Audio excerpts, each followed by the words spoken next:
ano ang epekto nito sa food supply natin kung ganyan na yung nangyayari ngayon na halos isang buwan mas marami ng mangingisda ang hindi po nakakapalaot? Malaki malaki yung magiging kakulangan natin sa supply kasi halos nasa 24% ng total na production natin sa kabuuan ay galing sa mga municipal fisher, sa mga maliliit na mangingisda. Na ito yung direktang tinatamaan dito sa pagtaas ng gasolina. Kaya kung 22% yan, malaki-laki yung mawawala sa supply natin.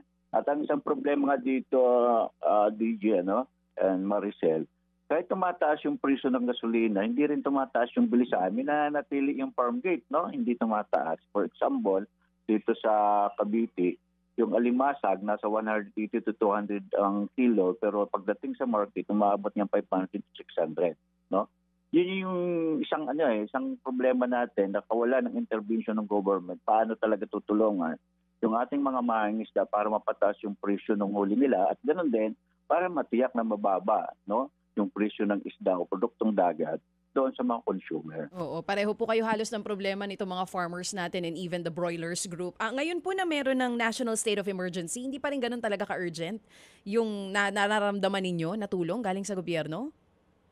Wala Actually, wala akong makita, wala kayong maramdaman, Itong state of emergency, energy emergency. Ang nakakatakot nga dito, nababahala kami, Baka magamit pa sa higit pa na gamitin, O pangungutang para di umano dito sa programa. Kasi wala talagang komprehensibong programa Ang administrasyon ni Bongbong Marcos, pinasa nga ito na state of emergency, ay energy emergency, pero wala naman talagang konkretong plano anong mga gagawin. Sige po, baka nakatutok po sa atin ngayon ang Pangulong Marcos Jr., maging administrasyong ito. Ano po ang gusto ninyong sabihin at ano pong mensahe nyo para sa kanila? Ang kailangan ng ating mga mangingisda ay kagyat na tulong. Ang pinakakagyat na tulong talagang mararamdaman yan yung pag-suspend, nung mga buwis sa langis tulad ng value-added tax, excise tax, At ganoon din, dapat deregulated na ng gobyerno. I-regulate na ng gobyerno yung patuloy na pagtaas ng presyo.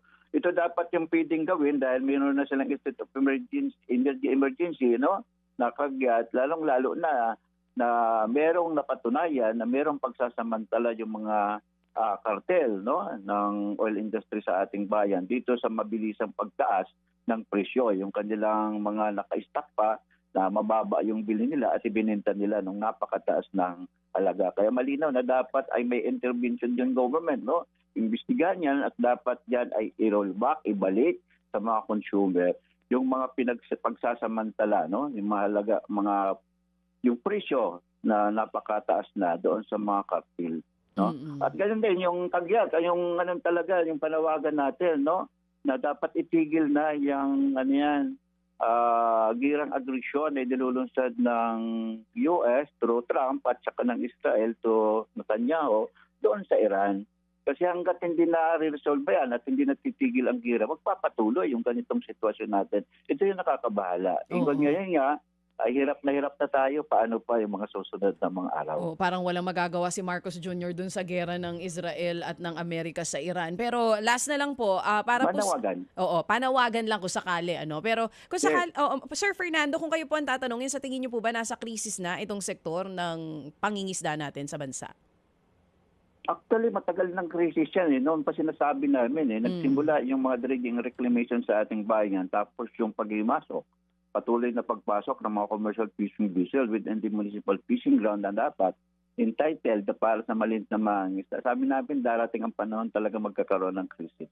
Kakulangan. At patunayan yan, Merong mga dito na sa loob ng nakalipas na 10 taon ay meron ng naitala na 45,000 metriko tonelada yung nawawala na produkto ng ating pangisdaan. Kaya nakakabahala po yun. Yung magpapatuloy yan, kung magpapatuloy itong mga panirang mga proyekto tulad ng dredging reclamation at iba't iba pa.